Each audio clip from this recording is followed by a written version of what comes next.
Can you help? Can you help me? Can you help? Self-Helpless! Can you help? Can you help me? Can you help? Self-Helpless! Can you help? Can you help me? Can you help? Self-Helpless! What's up, everybody? Welcome back to another episode of Self-Helpless. I'm Kelsey Cook. I'm Delaney Fisher. And today we're doing a very interesting topic, revenge bedtime procrastination. Oh boy. I think also known as sleep avoidance or something along those lines too, which we've kind of touched on a little bit here and there. Yeah. Mhm. Oh Yeah, yes. the term just hits the nail on the head for me. Revenge bedtime procrastination. Like that is exactly what I experience at night. Yeah, it's a kick in the face. I mean, the title itself just calls you out, you know? I feel so called out because I do feel kind of like a stubborn child at night where Yeah. I'm like just rebelling against myself. Where it's like I know I should go to bed, but I'm like, no, like, I don't want to yet. Yeah. Yes. I used to be a lot worse with this when I was younger. I feel like I've gotten better at it, Right. but yeah, I don't know. It just depends on what's going on in my life, honestly. Totally. Yeah. So this episode is coming out on Monday, May 2nd. Happy May, everybody. Delaney, you've got something exciting happening this weekend. I do, you guys. It's my wedding this weekend. I can't freaking wait. Kelsey's gonna be there, obviously. Yeah, we eloped last May, and it's gonna be like kind of our like reception party situation. Same Nice. date as last year. Could not be Yeah, more excited. I'm very excited. In Yes. terms of tour dates coming up, I will be at Side Splitters in Tampa, Florida, May 12th through the 14th. I had to reschedule Burbank and Bakersfield for later in the year because a little TV opportunity came up, baby. So we had Girl, to move yes. it. But so I'll be in Tampa and then I will be in Boston at Laugh Boston, May 27th through the 28th. And lest we forget, taping my comedy special in Denver at Comedy Works June 18th. So I'm going to be performing that whole weekend there, but the 18th is when it's being taped. And Delaney will be there. Yes. We get messages from you guys all the time where you're like, oh man, like I've seen Taylor live, I've seen Kelsey live. I just wish I could have like seen Delaney perform. Oh, Will you get to see Delaney perform? No, but this is as an audience member. that's true. Clapping and laughing. This is a pretty great time where you could meet both of us at the same time. And That's true. It doesn't happen much. Cam's going to be there too. If anybody's a hey, fan of good old Cam Mulford, he'll you be can meet Cam. I mean, really, it's going to be a really great time. So that's what's going on with me. You can go to kelseycook.com and get those tickets. Should we get into a quotable? Oh, I think we shall, Kelsey. Let's see. This one is attributed to Sophia Bush. It says, "Don't worry about being someone else's definition of enough." That was submitted by Helpster Amanda over at Patreon, patreon.com/self-helpless. If you want to submit quotes, they get on the show too. Yeah. I mean, there's just, what else can you say? There's nothing to add to this quote because It's perfect. it's a perfect quote.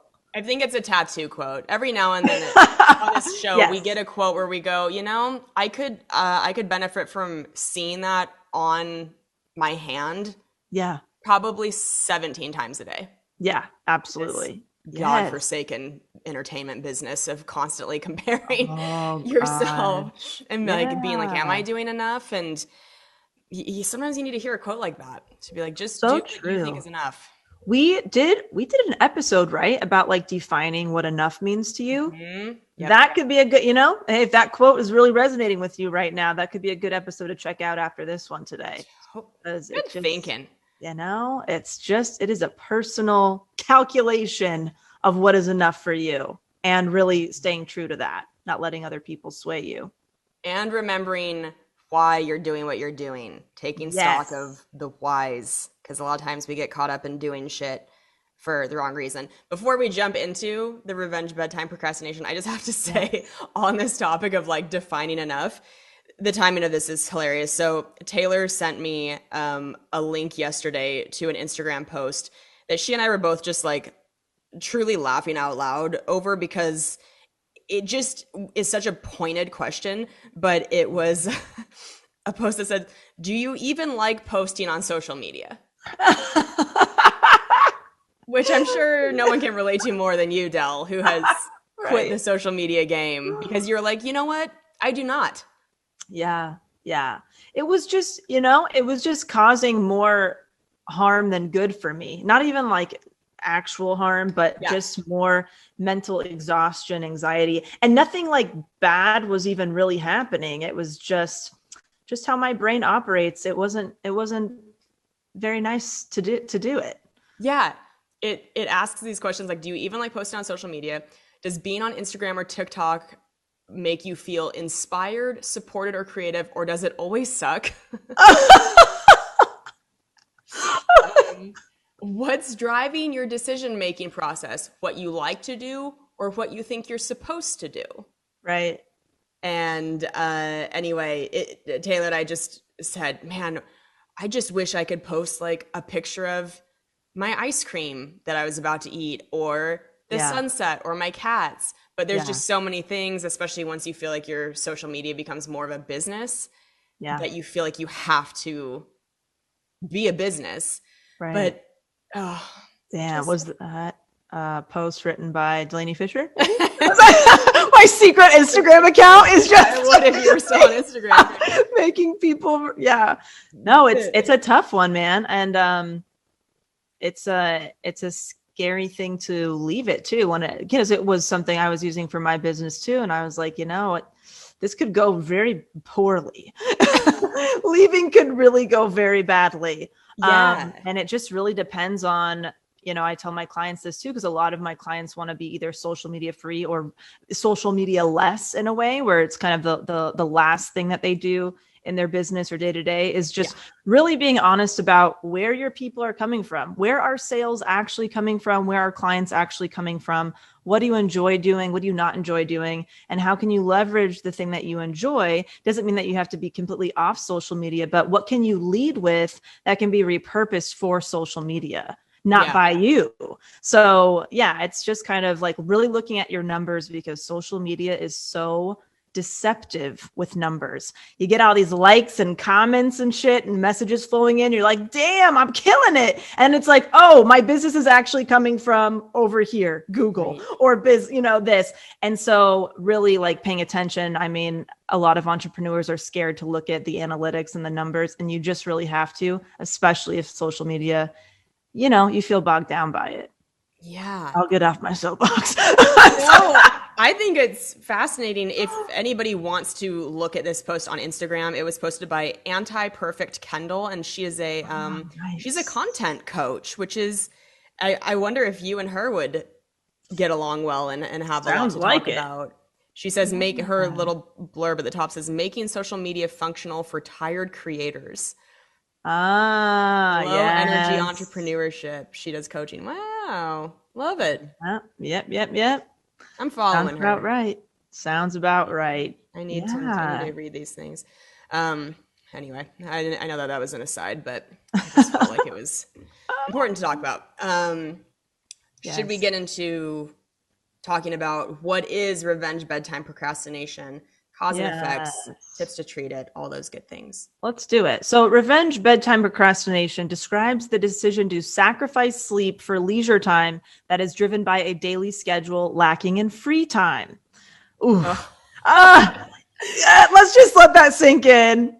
Let it sink in. Can you read it one more time? Because when I read that sentence today in the document, I was just like, wow. Yes. Again, so dead on. Yes. Revenge bedtime procrastination describes the decision to sacrifice sleep for leisure time that is driven by a daily schedule lacking in free time, which this is so for me. When I think about my bedtime revenge bedtime procrastination or sleep avoidance in the past, it's either been one of two things. It's either that I fucking worked my ass off, did not give myself breaks, and then at the end of the night, I just needed some like TV shows or something to make me feel like I did relax that day and I did take time for myself. Or it's the opposite. I relaxed all day and I feel like I didn't do enough shit. And so then I stay up late doing shit. So it's either one. And then I find that when I have the balance of working and relaxing, I don't do the whole bedtime procrastination bullshit.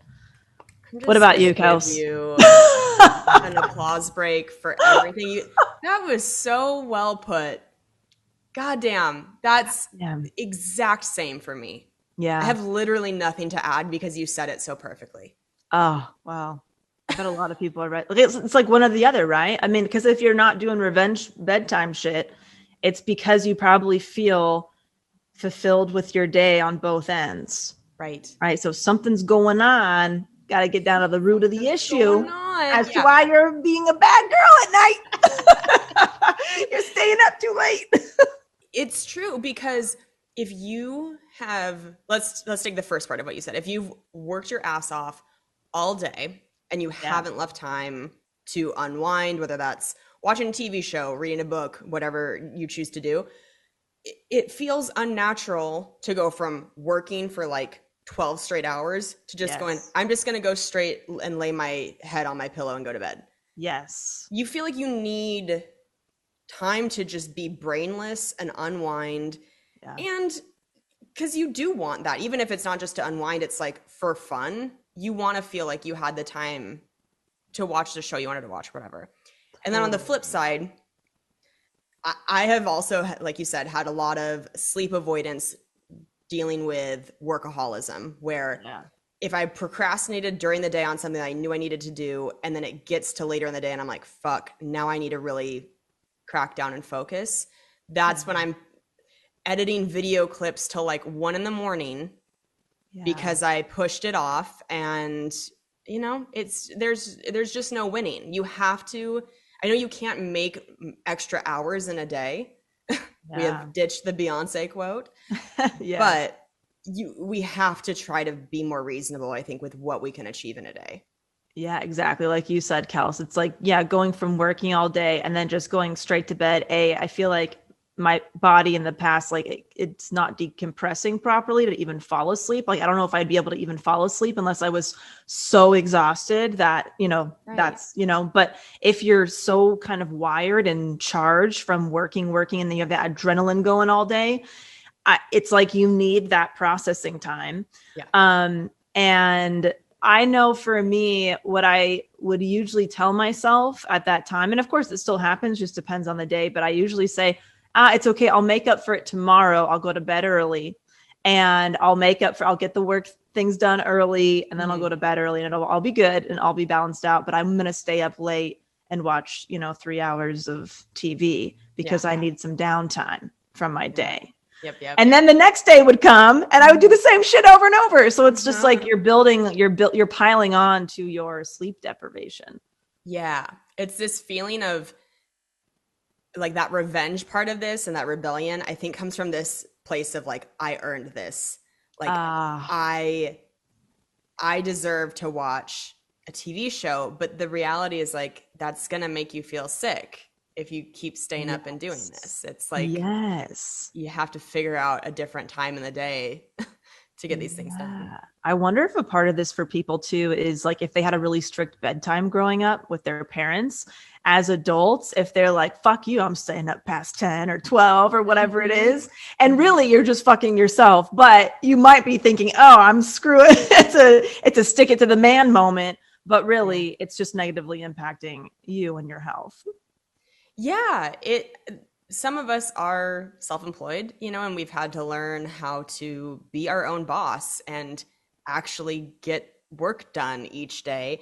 But sleep, once we're all out of our parents' house, whether you're self-employed or you have an employer, sleep is one of those things that it's on you.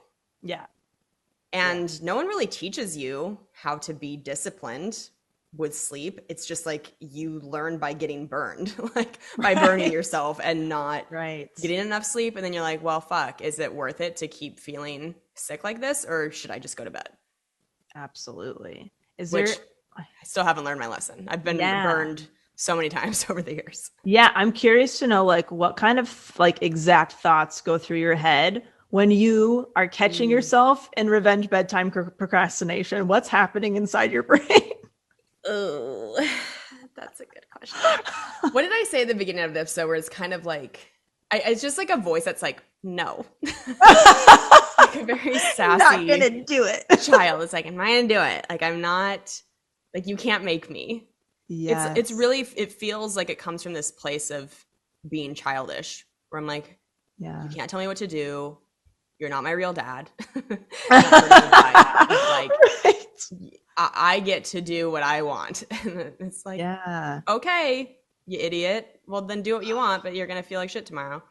Yeah. You know what I think too, especially when I was like in big time workaholic mode, was it was so hard to admit I was a workaholic. So if I did relax before bed, then I did have downtime today, or I did have downtime every day. It was like part of my denial that if I did work all day and go straight to bed, I would have to admit that I was a workaholic. But if I let myself relax before Whoa. bedtime, I could be like, I watched 3 hours of TV. I'm good. Not a workaholic at all. No problem here. Keep it moving, you know? So I think part of it Oh. was my like denial too at that point. Yep. Mm-hmm. That's fast. Yeah. There is this part of you, I think, that wants to look normal, right? Yeah. And like that you are doing the same things as everybody else, because then you can hide that workaholism. Yeah. Because you can be like, oh, Exactly. yeah. You can, at the water cooler or whatever, talking with your friends, be like, oh, yeah, did you catch the episodes of TV? I did. But like, Right. At 4 maybe a.m. those people, wait, say that again? 4 a.m. Exactly. Maybe those people Yes. stopped watching the shows at 10 p.m. and went to bed at a reasonable time. And you also did see the shows, but you got like 4 hours of sleep. So Yes. it's the whole something's got to give. Like Yes. you have to, that's the problem with workaholism, is that sometimes we have a hard, it's like with time blindness, sometimes it's work blindness, like having a hard time Mhm. understanding what is a reasonable amount that you can achieve in a day. Yes. Oh my gosh. And we did that workaholism episode so long ago, like 4 years ago at this point, probably or longer. But I Mm-hmm. remember that when we went to that Workaholics Anonymous meeting years ago, Yeah. that made such a huge impact on me. Like hearing other people speak about how that pattern of behavior has truly caused them so much pain in their life and has ruined relationships and their health has declined and all that stuff. That really scared the shit out of me. That's like when I really started implementing small changes, but Yeah. that will really stick with me forever. And the fact that learning that workaholism is, what was it? It's both a process and substance addiction, because the process of working, but you have the substance of adrenaline. And so it's really hard to kick it. Right. You got like multiple kind of things going on. Right. So I don't know, another episode to look into if this is resonating with you, because there could be more there, Yeah. to look into. Can I ask you something? This is something if I've gotten more and more honest with myself in terms of like what's going on with my sleep, I realize Yeah. that I have a lot of anxiety surrounding falling asleep or going to bed or even taking a nap. Like it's really, Oh, really hard for me to take a nap because I feel like I'm missing out on like that in my mind, nobody else is napping. Everybody's out working and doing things. And I feel like I shouldn't be napping. So I have a okay. lot of anxiety surrounding trying to take a nap. I have anxiety with even just falling asleep at night. And I'm still trying to figure out why exactly. But do you ever experience Yeah. this? I'm trying to think. I think it would just depend on what's going on in my life at the time. Like if I had anxiety around a nap, it's probably because I'm nervous I'm not going to wake up in time for whatever I have to do in the evening or something. Yeah. And if I'm nervous to go to bed, or if anxiety about around going to bed, it might be like what's going on the next day or that weekend that I'm Yeah. nervous or anxious about. When you find yourself being anxious about it, what's going on in your head? Like what kind of thoughts are there? Is it about something specific or just general?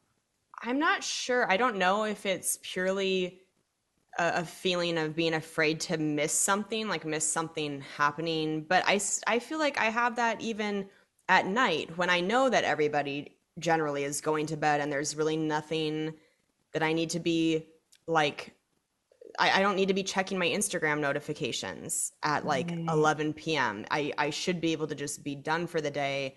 but I don't know if I'm like scared to be asleep or what it is, but scared to just Huh. be alone with thoughts. But I'm like alone with my thoughts all the time. I'm like really good about journaling and meditating. I'm not sure what it is, but I do Yeah. find that I have a really hard time just like getting in my bed.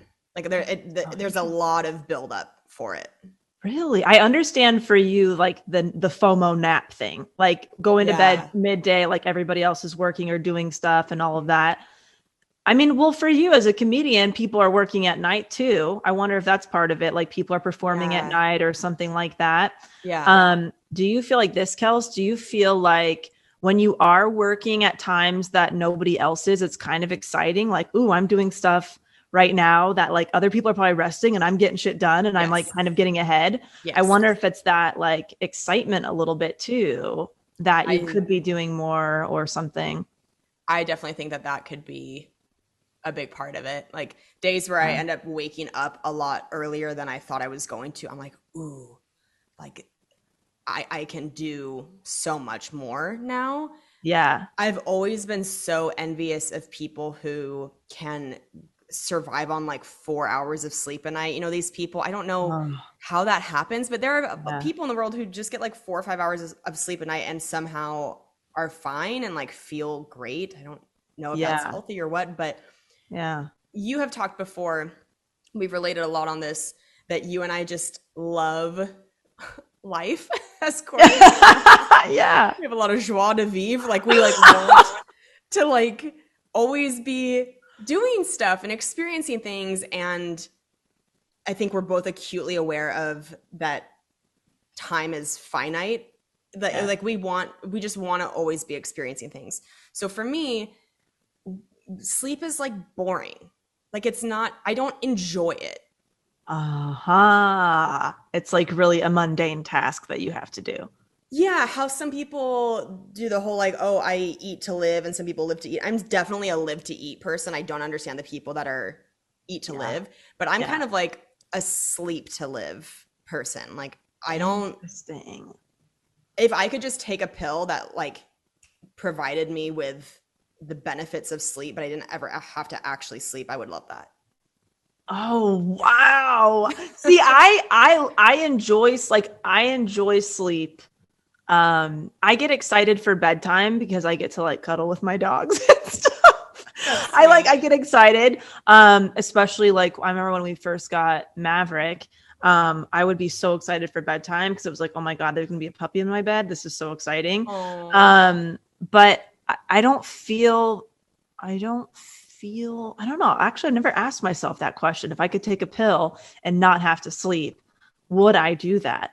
yeah. I feel like some days I would because I get excited about stuff and sometimes it's hard for me to go to bed because I'm excited about what I'm doing the next day or I had a great day or Right. whatever happened. But that's Right. so interesting.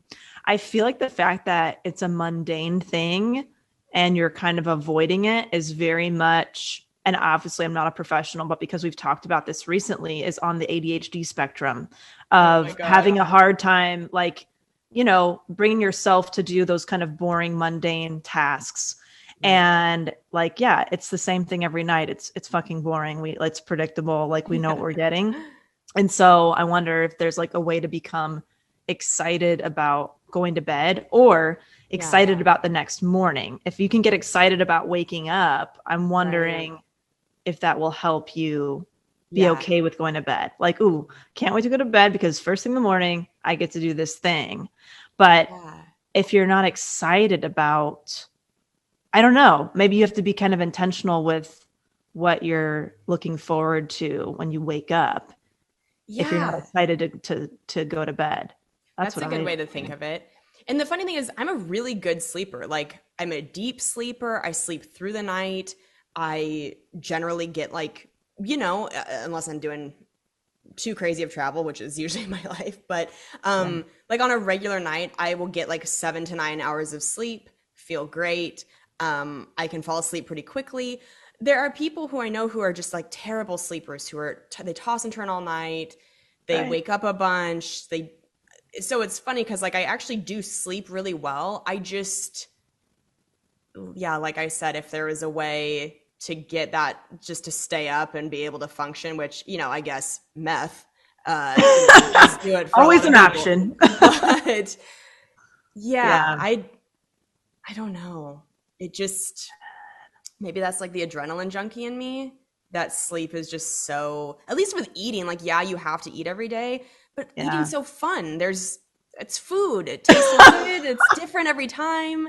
But sleeping is just like sleeping. I don't know. Oh, that's so interesting. I feel like I struggled with this so much more like when I was doing stand up or Mhm. whatever and I was like feeling very lost with my career or whatever, um different jobs, not liking things.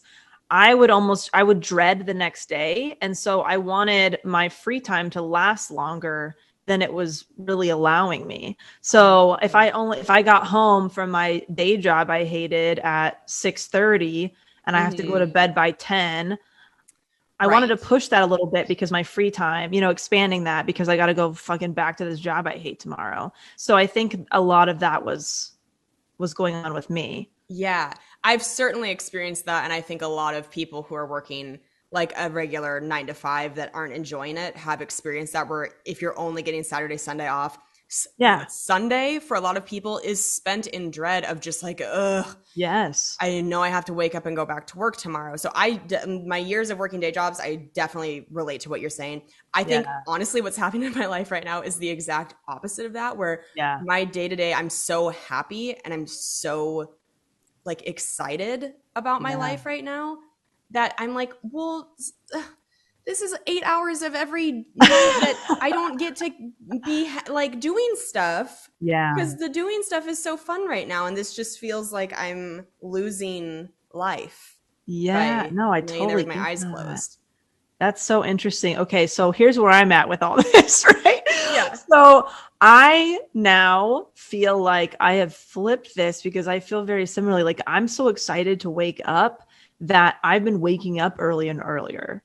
Yeah. So I almost have revenge sleeping in procrastination where I do not want to sleep in longer than I need to, even if I can or even whatever. So because of our new pup, he's waking up very early, but I fucking love it because I get up Yeah. early and I'm like, oh my God, I can get my work done early and then I'm like Yes.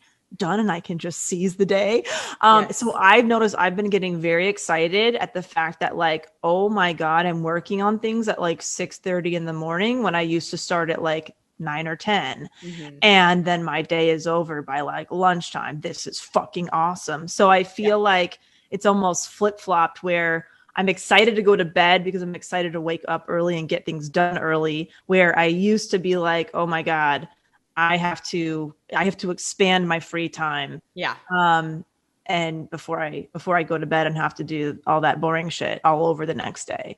Right. It's like a weird Yes. situation happening. Yes, totally get that. I wonder if part of my struggle too, like you have such a nice routine now. You're Yes. Oh pretty yeah. consistent, you know what I mean? My I feel like I can never go, you know what, I'm going to be a morning person, because Yeah. if it's a week where I'm home and not on the road, then sure, I could be a morning person. But the next week when I'm on the road, I am working until 1 in the morning and I'm on like a different time zone and everything just gets so fucked up. But I will say, being Yeah. home this week, I have been waking up early because my body still hasn't quite adjusted back from like East Coast time, and I fucking love it. Oh my God, what a delight to, like Yeah. you said, it's such a rush I know. to like, oh my God, I got so much done before like 9 a.m. today. And I looked at the clock and I was like, am I a bionic woman? Like, who am I? This feels Yeah. so good. But then Yeah. and then like I know we shouldn't like lean on substances or whatever. I do find though that taking like a CBD gummy or a melatonin gummy, it kind of cuts back on the anxiety, because it's just like my body is like, you're going to sleep right now. There's Yeah. no time to think about if you're Right. fearful or bummed about this. You're falling asleep. So that has, I Right. think, helped me a little bit, doing like magnesium Yes. at night. So I don't know if anybody listening is relating to me in terms of feeling like some anxiety, like not wanting to put your phone down at night, that's been helping me a little bit. Yeah, that's a really good tip.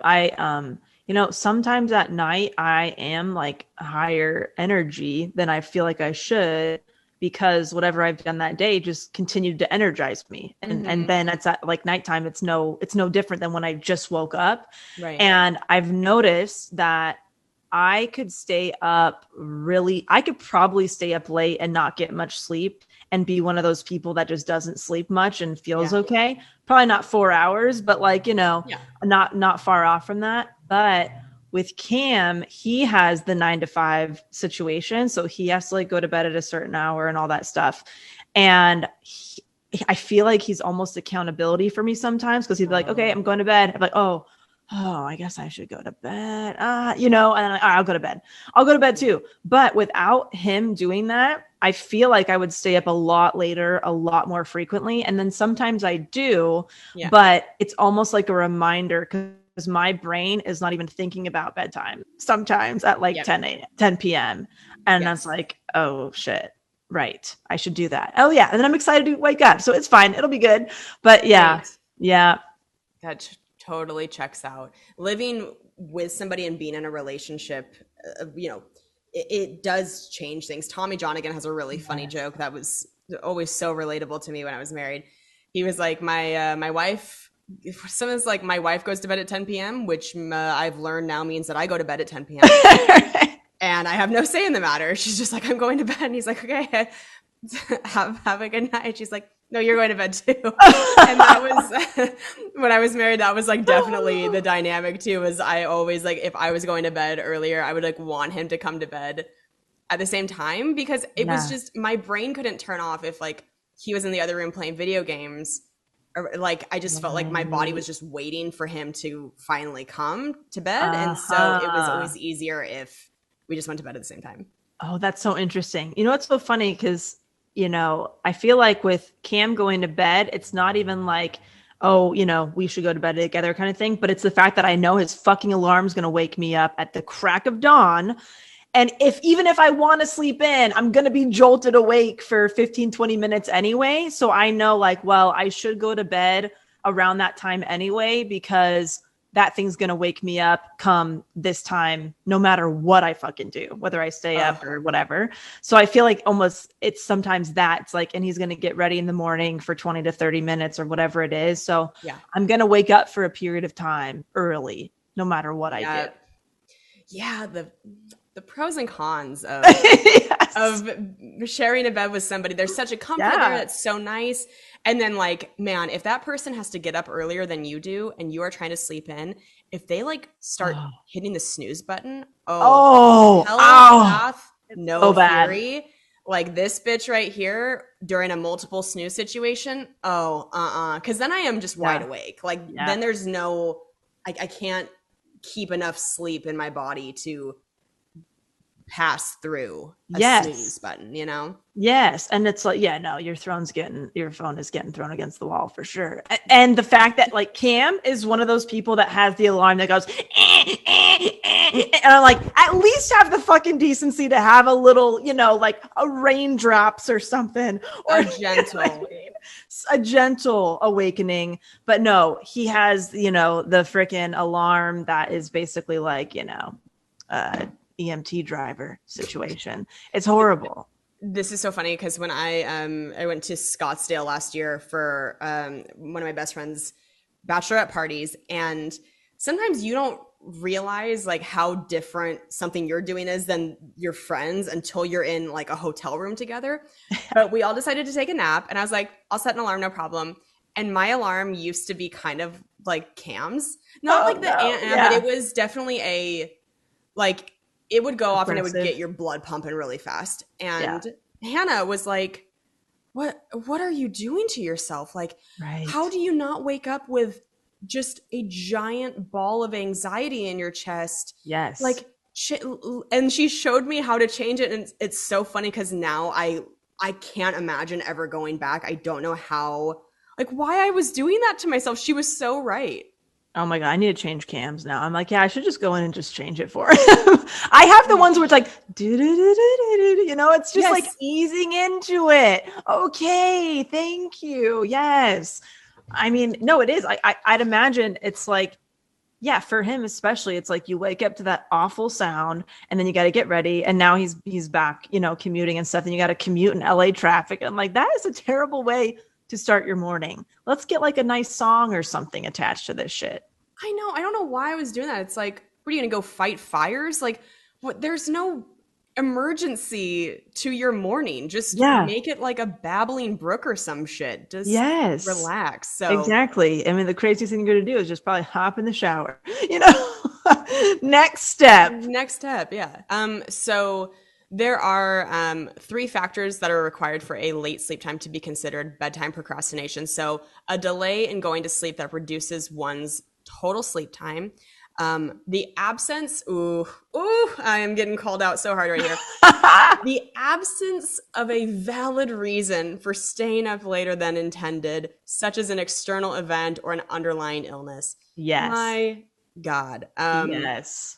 And then an awareness that delaying one's bedtime could lead to negative consequences. So, yeah, the absence of a valid reason, like I have become fully addicted to Wordle. And yes. if you're a listener who plays Wordle, let me introduce you to the land of Quirtle, which will take up even more of your time, but it's so addicting. You're playing 4 Wordles at once. Oh, geez. But here's the thing. Are you a Wordle person, Doll? Have we talked about this? I did the Wordle thing for like maybe a day, like a month, like every day for a month probably. And then I stopped. Okay. I stopped the whole Wordle thing. Okay. So I am fully like, it is a part of my It's an immersive experience for you over there. I love it so much. And the word refreshes at midnight. So there are times where I look at the clock and it's like 11:45 and I am dead ass tired. My body's like, absolutely, you need to close your eyes and go to sleep right now. No question. And my brain goes, but there's a new puzzle to play. You can just keep your eyes open for another 15 minutes. And I will stay up and I will play the new Wordle and I will play the new Quirtle. And not only is that so detrimental to like be forcing myself to stay awake when I'm tired, but I'm looking at blue light, I'm looking at a screen, and I'm doing a puzzle, which is like actively putting my mind on a treadmill, trying to make it think of all these words. So when it says a valid, where is it? The absence of a valid reason for staying up later than intended. Yeah. Wordle ain't it, girl. Wordle ain't it. Yeah. Wordle ain't it. You know about the app? I don't know what it's called. You know the app where you can just play it anytime, right? It's called Wordy. WORIDI. No, Word. Yeah. Here's the thing. I can't. That is not healthy for me. I can't go down that path because then I would get nothing done. What I love about Wordle is that you do only get the one a day. It's like, gotcha. You don't think it would desensitize you to be like, I'm done with Wordle now and now I don't have this addiction? I don't want to be desensitized.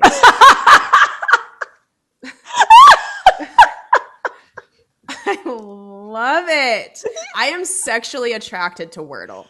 It is my new love language. It fills this void in me that I just... Oh my God. You responded like I just asked you to masturbate for 12 hours a day. You're like, I do not want to be desensitized. Once a day is perfect. Okay. I feel you on that. And this is such a good, differentiation too. It's like, look, sleep deprivation happens sometimes when, there's emergencies going on, something is going on in your life where you truly want to be going to bed at a decent hour and getting 8 hours or whatever it is, but you really cannot. Yeah. Like that is a big difference. That is not the whole revenge bedtime procrastination situation where you're like, oh my God, I really want to be in bed right now. But like, I am visiting somebody or, that something happened or whatever. But that's a good thing to, I think, mention because we also have a sleep deprivation episode. That would probably be a good one. Man, there's so many episodes that really relate to what we're talking about. But yeah, that's a big clear difference there. And of course, there's so many issues that can happen with sleep deprivation, especially caused by bedtime procrastination, anxiety, depression, difficulty concentrating, high blood pressure, increased risk of cardiac problems. I mean, this really can impact, your mental and physical health. So it's weakened immunity, worsen your memory, all that stuff. Like it's, I know we're making light of it, but it is a serious thing if you are continuing to do this over and over again. Oh, for sure. I say all the time how scary parts of this tour have been for me in terms of just being like, God, can I do this to my body without getting really, really sick? Yeah. And so I have tried to very much prioritize my sleep. That's good. And despite Wordle and its seductive ways, but I do try hard. I have been doing a lot of intense self-care, but I do sometimes feel like a little kid where I'm like, I don't want to go to sleep right now and I got to be better about it. Yes. Your Wordle is my reality TV dating Yes. shows. That is, I just discovered Temptation Island last night and now I'm hooked and I did stay up late watching that. So, we all have our Wordle people. Yes. Trying to curb it. I do think it's easy to, well, I guess this happens whether you live with somebody or not, but when you live with somebody, it's easy to get sucked into a show together and look at each other at the end of each episode and go, one more. And then you do one more, and that turns into 3 more, and then you're both fucking exhausted. But I know. Yeah. Yep. Yes, indeed. So to help everybody, including ourselves, here are some tips on how you can stop revenge bedtime procrastination. So first of all, reframe how you think about sleep. Kind of like what you're saying, Del. Don't think of sleep as a chore, but something you get to do that's great for your health. Carve out time each day for leisure. Take a look at your schedule. Cut out some things if you can and see where you can make time for the activities you enjoy during the day or early evening. Yes. So important. Yes. So important. Like, yeah. I can't emphasize that enough. Create a bedtime ritual. Every night, start winding down 30 minutes to an hour before actually going to sleep. I need to do that. I think that's what I'm missing. Turn is like off the a screens, true all bedtime that. ritual. Yeah, definitely. Get on a sleep schedule. Know your sleep cues. When you start feeling sleepy or drowsy at night, your body is telling you that it's time for bed. And as always, put your devices to bed. It's tough, but putting away your phone or shutting off the TV should be part of your bedtime routine. Yes, these are great. I'm going to share what actually helps me. I mean, these are all great. It's like one of those things where we all know we should be doing this, but like, how can we trick ourselves into actually doing this shit? Yeah. So for me, like, I know that if I want to get myself to sleep at a good hour, what I've already mentioned to Kelsey is, what am I excited about tomorrow?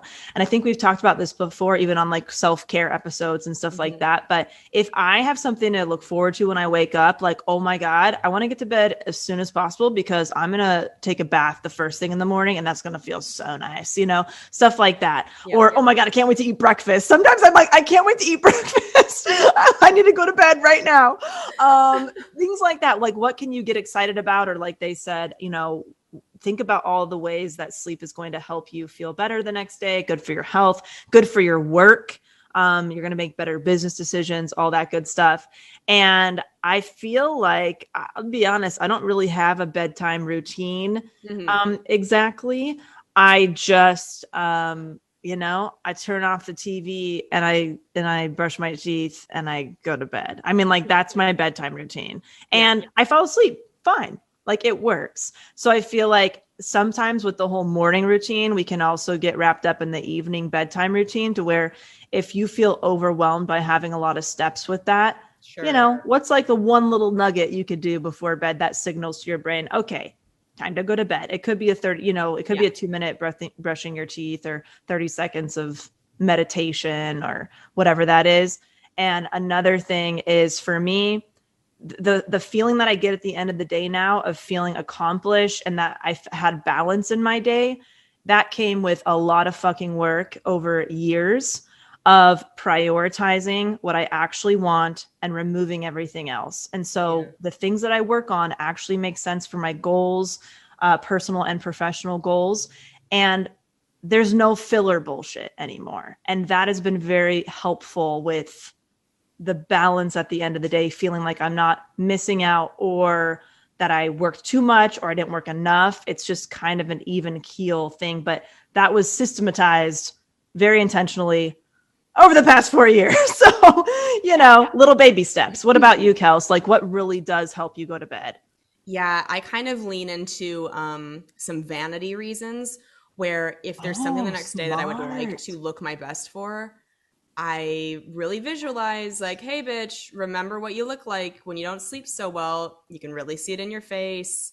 Yes. You get the bags, you get the wrinkles. Like, you don't want to look like that. So I sometimes that helps me a little bit. That is a good one, dude. So you got to find what motivates you personally and exploit the shit out of it. Absolutely. Yes. So that. Nice. And also just, I don't do caffeine, which I know makes me an absolute psychopath. That's completely fine. I know. So wait, you don't either?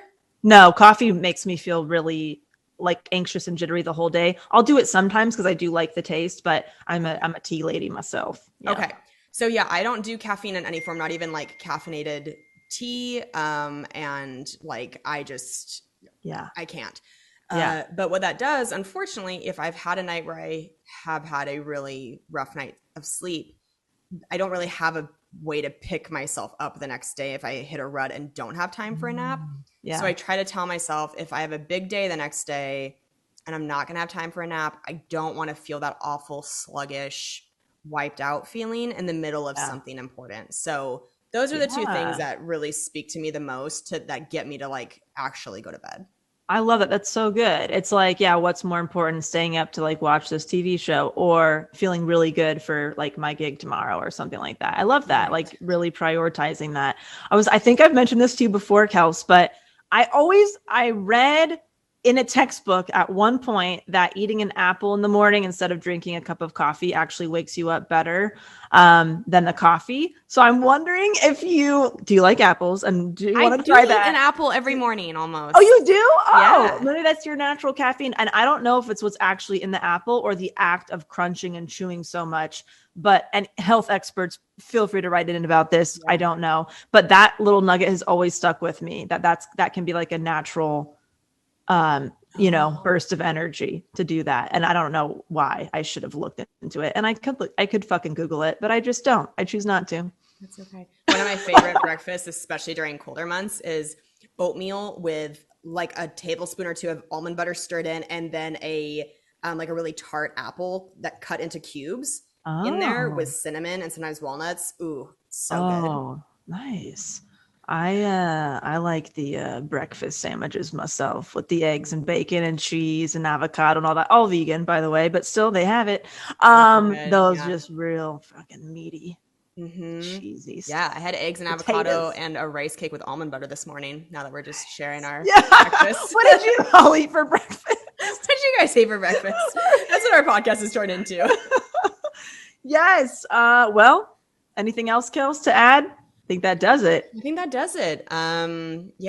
Let us know if you guys have any tips on this. If you relate to it, we'd love to know. Absolutely. We have a personalized shout out. Helpster Katie wants to give a shout out to her friend Erica. Happy birthday, Erica. I love you. Love, Katie. Oh, so says Erica's birthday was on April 30th. Yes. Fabulous. April babies. What's up? April babies. Elsie and I are too. That's awesome. Yeah. Happy birthday. Happy birthday, Erica.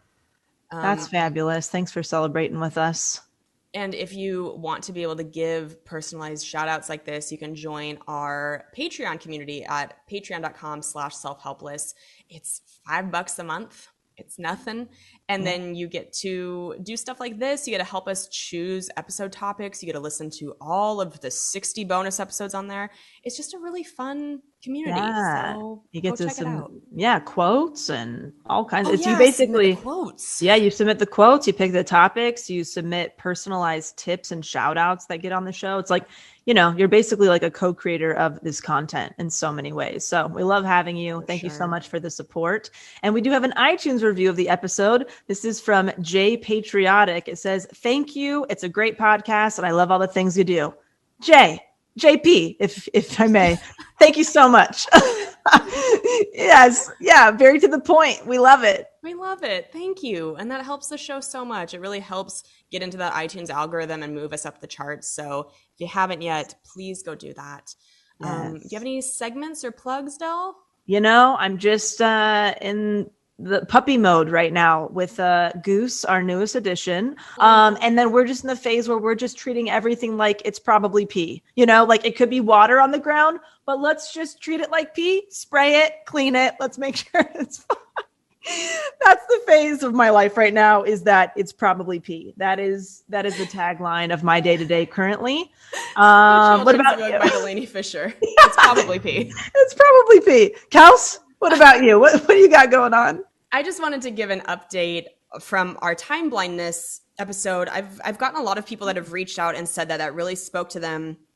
And I wanted to say that I took what we learned from that episode really seriously, and I'm pleased to share that I think I've really made a big improvement in my life on just having a better handle on the time blindness. I feel like I've been on time for things more often lately. I've been really catching myself when I want to do that one more thing and just going, nope, like, let's just not do it. You don't need to right now. You can do it later after you do like this appointment or whatever you have. And it's really saved me from a lot of stress and anxiety and guilt. So good. Just want to encourage you guys, if it's something you struggle with, make a time log, get familiar with how long it actually takes you to do the things you do every day that you might not realize are taking you as long as they are. Yes. And just wanted to give a positive update on that.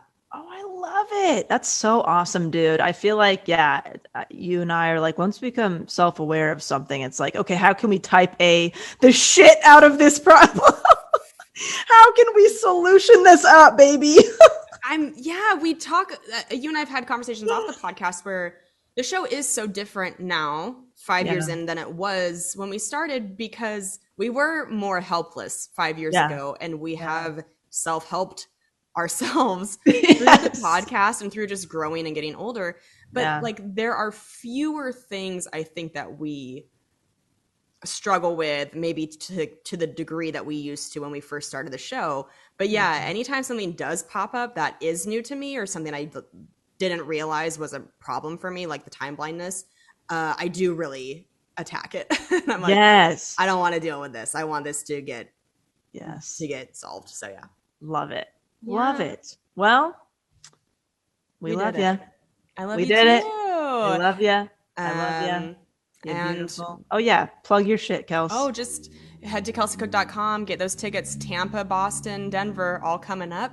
And go to ttomcomedy.com, get Taylor's tour date tickets. She's got so many tour dates coming up. And go listen to Efficienado, the podcast by Delaney Fisher. Yeah, DelaneyFisher.com, Efficienado, the Minimalist Business Podcast. We actually just had an amazing finance expert on the show. Holy shit. Learned so much, answered all your questions about business finances, organization, understanding your numbers, what to do at tax time, things to avoid. It was really, really good. So highly recommend.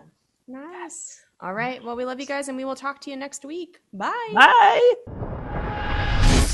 Thank you so much for listening to the Self-Helpless podcast. You can find our Patreon community, merch, and our individual work at selfhelplesspodcast.com. We'd be thrilled if you shared this episode with a friend, or feel free to post it on Instagram and tag at Self-Helpless Podcast so we can repost you and say thank you.